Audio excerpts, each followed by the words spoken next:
કેમ છો બધાય? તમારું સ્વાગત છે મારા પહેલા વ્લોગમાં. આજે એવું થયું કે મારી જસ્ટ આંખ ખુલી ને મારા મમ્મી આમ જલ્દી કર હમણાં બધા આવશે મતલબ ઘરમાં રિપેરિંગ કામ આજે આવવાનું હતું અને મને કોઈ જાણ ના કરી.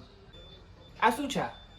મતલબ તમારી આંખો ખુલે છે અને તમારા ઘરમાં 4-5 જણા લોકો આવીને એક ડ્રીલ હલાવે છે, એક હથોડી મારે છે, એક સિમેન્ટના લોંદા મારે છે. કેટલું સરપ્રાઇઝિંગ છે.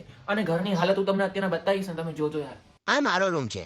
4 એકર ડૂચાને સાફ કરીને તેની અંદરથી જાનવર નીકળી કાઢે, કૂતરા બિલાડા. અને આ મારા બાથરૂમની હાલત જુઓ. બધી જગ્યાએ ડબલા ને ડ્રીલ ને પાના ને અલગ કારખાનામાં ના રહેતા હોય એવું લાગે. હાવ આજે એક તડ પડી હતી તો આખું તોડાવ્યું પપ્પાએ. હું એમ પૂછું છું આની જરૂર શું છે આટલું બધું તોડફોડ કરવાની?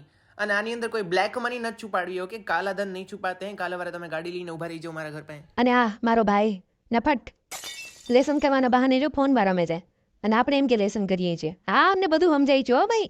હોને ઠાવકો થાય છે પાછો. જ્યારે વાત આવે રિપેર કરવાની, કંઈક ટૂટું ફૂટું સાજું કરવાની, તો પપ્પાને તો અલગ જ એનર્જી આવી જાય અંદર. અને આ મારા મમ્મી અને દાદી ભરેલા બટેકાનું શાક બનાવે છે. આ ભાઈ કડિયા કામ કરે છે ને આ મને આવડે છે. મેં એન્જિનિયરિંગ કરી છે, હોને? સાવ ફાલતુ માણસ નથી હું, પણ મને કોઈ રાખતું નથી કામ, બીજું કઈ નહીં. તો હું તૈયાર થઈને આવી ગયો છું લાખોટા લેક વિડિયો શૂટ માટે. અને હવે અહીંથી જઈશું મારા ફ્રેન્ડ્સને મળવા.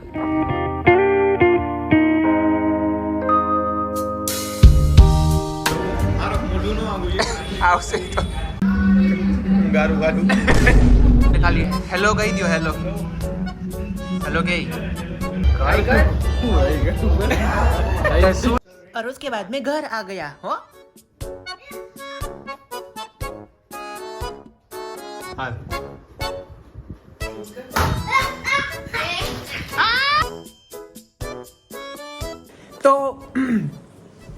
તો અમે અહીંયા વ્લોગ કમ્પ્લીટ કરીએ છીએ. કાવ્ય બાય કહી દે. આ રિપેર થઈ ગયું છે, ટેન્શન ના લેતા હો. આ જો તો બારી જ ઉડાડી દીધી હાવ. આમ આપણે પોટી કરતા હોય ને તો સામેવાળા ઘરનો ને આરામથી દેખાય ઉપર બાલ્કનીમાં ઊભા હોય તો. ચલો યાર, અહીંયા વ્લોગ પતાવું છું. મન હશે તો બીજો વ્લોગ બનાવીશ, બાકી તમારે મન હોય તો સબસ્ક્રાઇબ કરજો. આવજો.